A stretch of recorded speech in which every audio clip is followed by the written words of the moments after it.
As you walk into the Panhandle Plains Historical Museum and Canyon, going through the doors is literally like walking backwards in time to the Old West pioneer town. On the corner of one of the streets is a small representation of a doctor's office. The doctor is William Warner.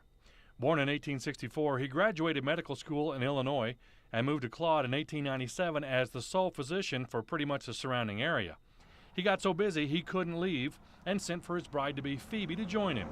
Made of rugged stock herself, she traveled in the caboose of a cattle train, and the two were married the night she arrived. But she had to get married in a traveling suit because her luggage actually went on to Amarillo. You know, as luggage does, it has a mind of its own. Around the turn of the century, doctors were still scarce, and Doc Warner, who helped in more than 2,000 births during his years of practice, also began to make an impact as a town leader. He set up his practice in the back of a drugstore and was there just about every day except for a 2-year period. Despite being in his 50s, he enlisted in the Army during World War I.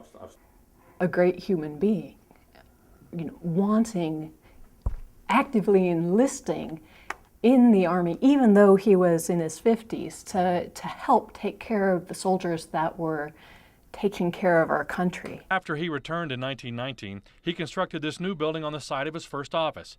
If you use your imagination, you can see where it was at the corner across from the county courthouse, but it was lost a few years ago after a big storm.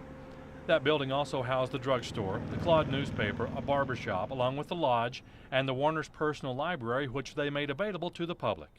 The fact that he often did so much to help the town, help the county, and do things on credit,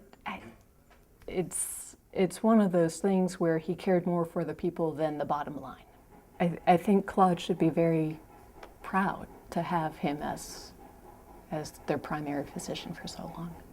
While his original building was lost, you can still find the Warner Memorial Community Center near the school, and you get the feeling Doc Warner is still keeping an eye on all of his neighbors there in Claude.